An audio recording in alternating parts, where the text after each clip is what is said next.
Hey everyone, I'm Liam, and welcome to the Cine Review Hub channel. Today, just like every week, we're going to take a look at the latest happenings in cinema, from the festival season to the newest movie news. The Venice Film Festival ended, and the Toronto Film Festival has begun, currently in its early stages. Celebrities are starting to trickle into the festival. For example, Chris Evans attended the red carpet with Anya Taylor-Joy. Angelina Jolie was also there for her new self-directed film. Jolie's new film has received positive reviews from critics so far in its preliminary screenings. Also, Scarlett Johansson is at the event for her new film, which she also directed. However, the film that garnered the most attention, dominating all discussions about Toronto, was Sydney Sweeney's new film called Christie. We've talked about it a lot on the channel before, mentioning that Sydney Sweeney plays the life story of a professional boxer and gained 13 kilograms for the role. When the film screened for critics, it didn't get very good reviews. For instance, it scored 61 on Rotten Tomatoes and 55 on Metacritic. This suggests the film itself is weak, but critics, especially those from The Hollywood Reporter and Variety, highly praised Sydney Sweeney's performance. They even suggested she could be an Oscar nominee, and so far she has had no competition at the festival. When Sydney Sweeney went to speak about her film, the audience cheered so much that she got emotional and couldn't finish her speech. Cillian Murphy is also attending the festival. He was asked a few questions, such as why he wasn't in the film Odyssey after 6 consecutive collaborations with Christopher Nolan. The actor replied, "I'm actually happy that I can watch one of Christopher Nolan's films without the stress of being in it." He called watching Nolan's films a blessing. Then, when asked what news had upset him, he gave an amusing answer. "My son came back and told me that when the trailer for 28 Years Later was released online, everyone thought I was playing a zombie." He didn't say he was offended, but remarked that he was very proud that people thought he looked like a zombie corpse. Of course, it was clear that the suggestion he was playing a zombie, especially after winning an Oscar, had bothered him. Another festival that took place was the Creative Arts Emmy Awards, which is specialized for television. Creative Arts means it's dedicated to behind-the-scenes work, like sound mixing, visual effects, and editing. That's why it doesn't get much media coverage, as it doesn't involve celebrities.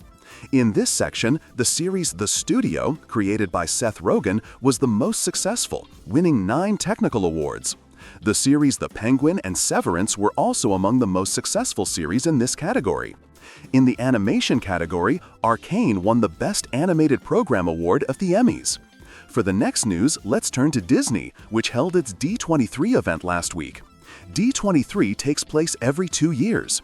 The D stands for Disney, and 23 refers to the year 1923, when the Disney Company was founded. Disney holds this event for its fans to announce what new movies they plan to release. One of the announcements was about Ice Age. They said the new installment is called Boiling Point, and it will again take place in the Age of Dinosaurs, this time featuring molten lava. They plan to release it in 2027. Toy Story 5 is also scheduled for release in 2027. An army of evil Buzz Lightyears along with a frog-like tablet as the villain were shown to fans at this event. They also announced that they will release the animated films Incredibles 3 and Coco 2 in 2028. They aren't just making sequels to their famous titles, they also unveiled a new animated film called Hexed.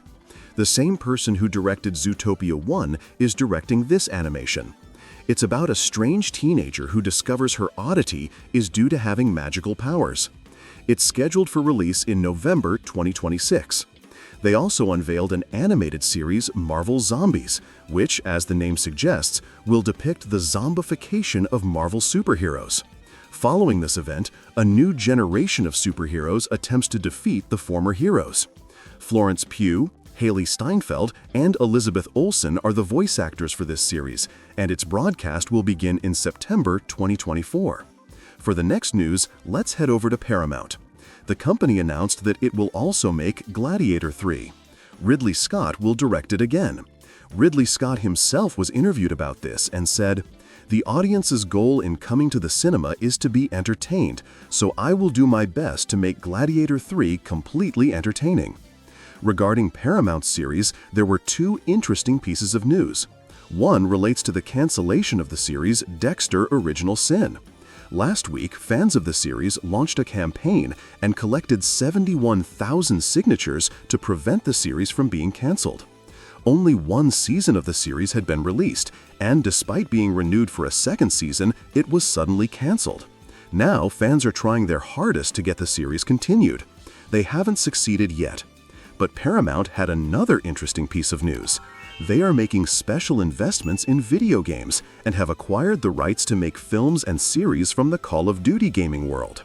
Why both a film and a series? Because, as the news suggests, they plan to develop a cinematic universe for this world, making multiple films, spin-offs, and series. Generally, as we move forward, the line between cinema and video games is becoming increasingly blurred. Last week, Amazon also released a new video for the James Bond game, in which Patrick Gibson plays James Bond. The game is called First Light and is scheduled for release in March 2026.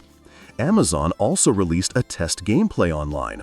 Last week, the first image of a ticket for the film Odyssey went viral online. This ticket is a pre-sale for the film, which is scheduled to be screened in IMAX next year. The standard price, which was $30, has now been completely sold out from the market. The film has already generated close to $1.5 million in pre-sales. Now, this ticket is being traded on the black market for between $500 and $800. You can just imagine what will happen on the day the film is released. Tom Holland was also interviewed about the film Odyssey last week and said that the Odyssey screenplay is the best he has ever read. Among the new films released, two were from Netflix. One is called House of Guinness, whose trailer garnered a lot of attention when released online because the creator of this series is the same person who directed the series Peaky Blinders. This new series is also in a similar vein, about the Guinness family and how they rise from being the lowest-ranking people in Ireland to owning one of the world's largest brewing factories. All episodes of this series are scheduled to be released simultaneously on September 16th. Another Netflix series that attracted a lot of attention was Billionaire's Bunker. Why did this one attract attention? Because the creator of the series Money Heist is also the creator of this series. The story is creative and interesting. It's about a group of billionaires who enter a very luxurious bunker due to a global war, but they quickly find that they can't tolerate each other's behavior and turn on one another. All episodes of this series were also released together on September 19th. Regarding upcoming films, Lionsgate did something interesting last week. They released a new horror film called Long Walk. The film is about contestants in a race where they must continuously walk, and if their speed drops below a certain limit, they are killed. The film has been highly acclaimed, scoring 96 on Rotten Tomatoes and 80 on Metacritic. Now, Lionsgate did something interesting. At the special screening, they forced the audience to run on treadmills. What happens if they don't run? If their speed drops, they are grabbed and even thrown out of the cinema hall. Among the upcoming films, there was news about two sequels to recently released movies. One was 28 Years Later, whose first part was released just a month ago. It is now confirmed that the second part of this film will be released on January 6th, and Cillian Murphy will also appear in this installment. Another film getting a sequel is Superman. James Gunn officially gave an interview and said that the second part of the Superman film is scheduled for release on July 9th, 2027. For the next news, let's move on to video games, specifically God of War. New updates emerged last week. John Campea, a film critic who runs his own independent podcast and often leaks information from major companies, spoke about the God of War series. He provided a list of actors being considered by Amazon to play the role of Kratos. Christopher Judge, who is the voice actor and motion capture actor for Kratos, is one of the options. Others include Jason Momoa, Travis Fimmel, the same as King Ragnar, Dave Bautista, Winston Duke, whom you may have seen in the film Black Panther, Joe Manganiello, Triple H, Manu Bennett, who is in the series Spartacus, and Olivier Rix, whom you may have seen in the film Black Widow. These are currently just options, mentioned in a podcast, not a final officially confirmed list. Filming for the series is set to begin in March. It has already been renewed for a second season. It is said that they will definitely make 3 seasons and will spend $1 billion on them. Filming will take place in Toronto, and the film's story will be adapted from the game version released in 2018, meaning both Kratos and his son will be in the series. A point that is certainly important for fans is that a large number of the core team who created the game are also involved as producers for the series. Another piece of video game news was shocking for Call of Duty fans. It was revealed that Steven Spielberg was very keen to buy the rights to make a film based on the Call of Duty games. Spielberg is not inexperienced in this field. He directed the Medal of Honor games and wanted to cover all the rights costs himself. As you know, Spielberg is also a shareholder in DreamWorks, and he is the director who made the film Saving Private Ryan. But in a strange turn of events, Activision did not want to give Spielberg full management control of the film, and didn't want the film to be made according to the director's taste. Instead, they sold the film rights to Paramount. And this contract with Paramount means not only that one film will be made from the game, but they are also developing a series from it, which has made many fans of the game unhappy with the company's decision. Let's mention another short piece of news about computer games. It has been officially confirmed that the filming of the Tomb Raider series, starring Sophie Turner, will begin in January. The important thing is that Phoebe Waller-Bridge, the creator of the series Fleabag, is taking on the role of executive producer and writer for this film. And the director of the series Shogun has been assigned to direct this series. The next news concerns Netflix. The first piece of news will anger many fans of the series Peaky Blinders, as the creator was supposed to make a new film from the series to create an epic ending for the character Tommy Shelby. That is, the series' story was supposed to conclude with a feature film. And the feature film was supposed to be made exclusively for Netflix and released in 2025. Now, the release date of this film has been postponed. The exact date is not clear, but it is expected to be released in 2026. Filming for this movie wrapped 1 year ago, but the post-production process is progressing very slowly. It seems they have had disagreements over some issues. There was other news from Netflix. The film Knives Out 3 was test-screened for critics and received very good scores. It got 94 on Rotten Tomatoes and 85 on Metacritic. Critics described the film as mysterious and entertaining. Like the previous installments, this film has many stars, and it is scheduled to be released in cinemas in 1 month, and very quickly, on December 11th. It will be available on Netflix, so we can watch it then. As for the new films coming from Warner Bros., the most important news relates to the world of Harry Potter. Warner Bros., according to news we've mentioned several times on the channel, officially announced that the Harry Potter series will begin broadcasting in 2027 and continue until 2037. But another interesting event was that a Chinese company called Legendary, which used to collaborate with Warner Bros., entered a commercial competition with Warner Bros. And won, acquiring a fan fiction novel. That is, a novel written by Harry Potter fans, not by the original author. The novel is called Alchemized and tells the story of the forbidden love between Hermione Granger and Draco Malfoy. Now, Legendary has acquired the film rights to this novel for $3 million, making it the largest acquisition of film rights for a fan fiction novel. Just imagine how rich the fans who wrote this story have become. Now, as speculated in the media, this Chinese company is planning to develop its own version of Harry Potter. There was other important news from Warner Bros. The film One Battle After Another was test-screened for critics, and Leonardo DiCaprio was also present on the red carpet. This film is noteworthy because the director of the film There Will Be Blood, Paul Thomas Anderson, is the director of this film. Steven Spielberg, after watching the film, said it's a crazy film, and in the first 1 hour I was watching it, it was as exciting as all of Paul Thomas Anderson's films combined. The main critic for IndieWire also said, "Since 2001, when I became a film critic, this is the best film I have ever seen." The film was released on September 26th, and posters of Leonardo DiCaprio and Benicio del Toro were unveiled in the game Fortnite. For the next news, let's move on to the celebrities. The first was a piece of news that shocked all the boys in the world. Chloe Grace Moretz, 28 years old, married her girlfriend, Kate Harrison, 35 years old, after a 7-year relationship. The two of them tried on different wedding dresses in an exclusive video for Vogue magazine, then chose the dress they liked and got married.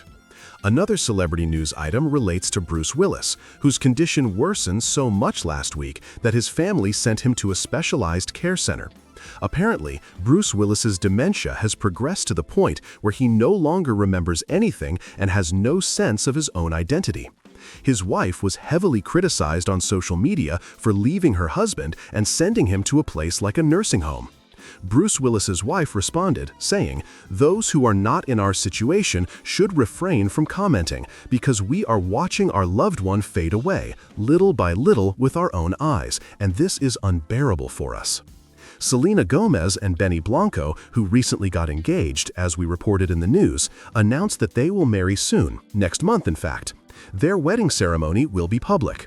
Another piece of celebrity news concerned Jenna Ortega, whose salary was officially confirmed. It was revealed that Jenna Ortega received $250,000 per episode for the series Wednesday, totaling about $2 million for the second season of the Wednesday series. The interesting thing is that Jenna Ortega had only received $240,000 in total for the first season, meaning her salary increased by almost 10 times, which is completely understandable because it was revealed that 2 million American households watched the second part of the second season of the Wednesday series on Netflix within the first 5 days of its release. See how much revenue this generated for Netflix. The company was so pleased that it officially announced plans to release a separate spin-off of Wednesday focusing on the character Uncle Fester, and the pre-production stages of this series have already begun. Another piece of celebrity news involves Gigi Hadid, the famous model, who gave an interview. She said, "I took so many dance classes, singing classes, acting classes, and worked so hard to audition for the role of Rapunzel in the live-action Tangled." She said it took up several months of her time, but ultimately, after she auditioned, they rejected her. She clarified that they didn't completely reject her, saying they might call her later. But then, when the live-action Snow White was released and failed so badly at the box office, Disney canceled the production of the live-action Tangled altogether, and all her efforts went to waste. However, she later said that she doesn't regret the experience because she is a better and stronger person now than before. As the final celebrity news, we should mention Heath Ledger's daughter, who went viral on social media. Why? Because of the striking resemblance she has to her father. This girl is only 19 years old now, is not an actress, and hasn't said if she plans to become one. But there's a very interesting, well-known fact about Heath Ledger's daughter that also went viral online last week. It relates to her father's last film. Heath Ledger passed away while filming The Imaginarium of Dr. Parnassus. In a wonderful gesture, Johnny Depp replaced the actor to complete the filming. Johnny Depp donated his entire salary for this film, which amounted to several $1 million, entirely to the daughter.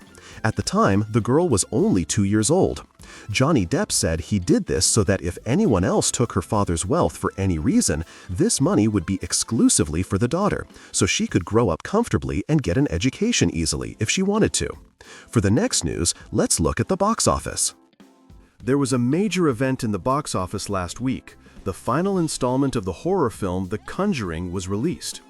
In its first 3 days of release, it grossed $194 million at the box office. Not only did it achieve commercial profitability in those first 3 days, but it also broke the record for the best opening in the history of horror films, taking the record from the film It.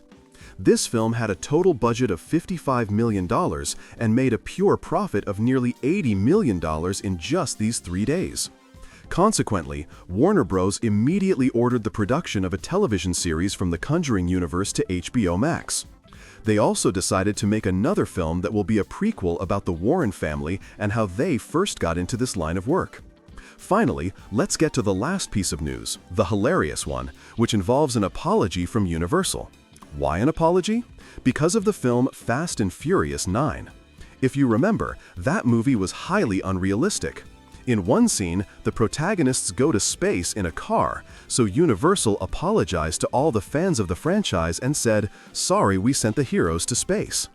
They claimed that the idea was Vin Diesel's and that he kept nagging them until they made it. Later, when they were mocked on social media, they confronted Vin Diesel and asked him where he got that idea. Vin Diesel reportedly said, "I read it on Reddit. People were saying it would be great if the characters went to space in the next part, so I suggested it."